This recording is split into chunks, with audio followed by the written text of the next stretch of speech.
Kita tidak bisa dibandingkan dengan Tuan Chen dalam memahami lingkaran sihir. Penatua ketiga buru-buru berkata, mereka sama sekali tidak memahami lingkaran sihir, bagaimana mereka bisa berbicara tentang fluktuasi aura lingkaran sihir.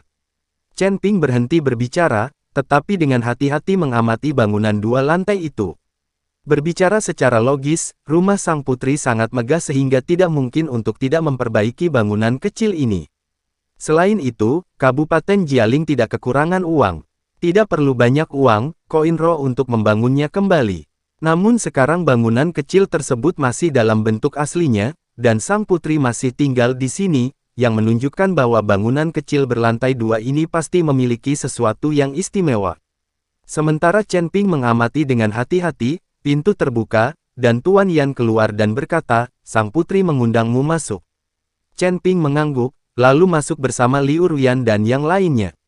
Sekarang beberapa orang menantikannya, dan ingin melihat seperti apa putri ini, apakah itu laki-laki atau perempuan. Tetapi setelah beberapa orang masuk, mereka menemukan bahwa di bagian atas aula, tirai kasa digantung, dan di belakang tirai kasa ada sosok. Itu seharusnya sang putri, tetapi karena ada tirai kasa yang menghalanginya, tidak mungkin untuk melihat apakah sang putri adalah laki-laki atau perempuan atau seperti apa rupanya. Duduklah, semuanya. Sang putri berbicara perlahan, ternyata itu adalah suara seorang gadis, dan suaranya sejelas lonceng perak, bagus sekali. Melihat putri dari Kabupaten Jialing adalah seorang gadis, tetua ketiga dan yang lainnya semua tampak sedikit terkejut dan penasaran. Tapi tidak ada ekspresi di wajah Chen Ping, tapi dia menatap sosok itu, sedikit mengernyit. Kamu adalah Chen Ping, siapa yang pertama dalam kompetisi apoteker, siapa yang memiliki Senong Ding dan Tian Lei Guo? Sang putri bertanya pada Chen Ping. Tidak buruk, Chen Ping mengangguk. Chen Ping tahu bahwa dia pasti tidak akan bisa menyembunyikan rahasia kecil ini dari sang putri. Kamu cukup jujur. Sekarang setelah kamu memenangkan tempat pertama, hadiah spesial apa yang kamu inginkan? Tanya sang putri. Aku ingin tahu, hadiah apa yang Tuan Putri ingin berikan? Chen Ping bertanya balik. Karena dikatakan di awal bahwa apoteker akan mendapat hadiah khusus kali ini, sang putri pasti sudah memikirkannya terlebih dahulu. Sang putri terdiam beberapa saat, lalu berkata, hadiah spesial yang kusiapkan untukmu adalah benda ini. Saat dia mengatakan itu, dia melihat cahaya putih bergegas menuju Chen Ping. Chen Ping mengulurkan tangan untuk menangkapnya, dan menemukan bahwa itu adalah tablet giok yang rusak. Memegang tablet giok di tangannya, Chen Ping merasa sangat dingin di sekujur tubuhnya, dan harus menggunakan kekuatan spiritualnya untuk menahan dingin. Udara dingin yang keluar dari tablet giok ini sebenarnya lebih kuat daripada udara dingin yang berasal dari Gao Qiji. Melihat tablet giok di depannya, Chen Ping merasakan deja vu, tiba-tiba, mata Chen Ping membelalak, seolah dia mengingat sesuatu. Dia buru-buru mengeluarkan token giok yang diberikan kepadanya oleh tempayan dari cincin penyimpanan, dan kemudian menggabungkannya dengan token giok yang diberikan oleh putri. Dua token giok yang tidak lengkap cocok satu sama lain saat ini adalah token giok sama sekali. Melihat tablet giok di tangannya, Chen Ping terkejut di dalam hatinya.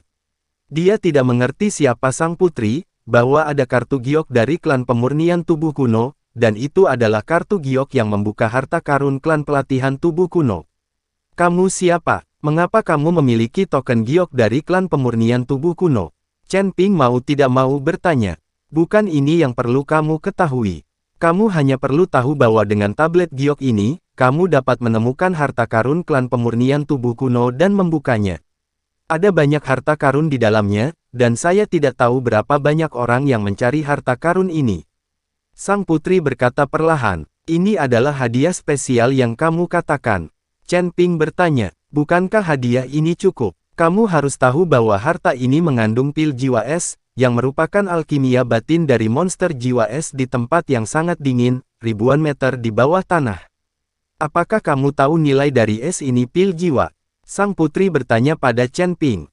Aku tidak ingin tahu nilai es soul pil, dan aku tidak ingin menemukan harta karun.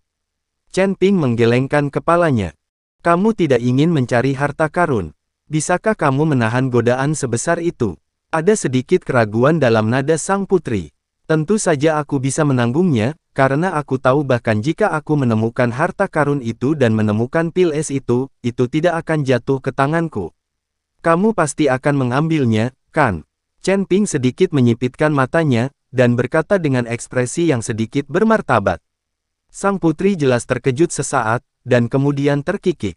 Kamu terlalu pintar, tapi aku tidak akan merebut barang-barangmu, aku hanya ingin membuat kesepakatan denganmu.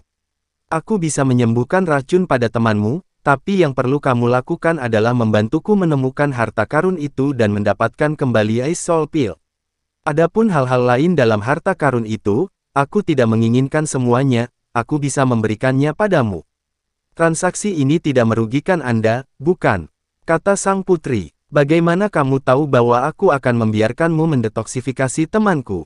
Chen Ping mengerutkan kening, dia tidak pernah memberi tahu siapapun tentang masalah ini, hanya Su Xingyue dan yang lainnya dari Sekte Danyang yang mengetahuinya. Dan Su Xingyue yang menyarankan agar Chen Ping meminta bantuan sang putri untuk melihat apakah dia bisa mendetoksifikasinya. Dan sekarang sang putri mengetahuinya, yang membuat Chen Ping sedikit bingung. Aku tidak tahu apa-apa tentang apa yang terjadi di Kabupaten Jialing, termasuk setengah dari token giok yang diberikan silinder nawa kepadamu. Tapi aku tidak akan memaksamu, jika kamu tidak setuju, kamu bisa pergi sekarang dengan kartu giok. Tapi sebelum kamu pergi, aku bisa memberitahumu bahwa tidak ada yang bisa menyembuhkan racun temanmu kecuali aku. Kecuali kamu menemukan orang yang meracunimu dan mendapatkan penawarnya. Sang putri berkata dengan nada datar.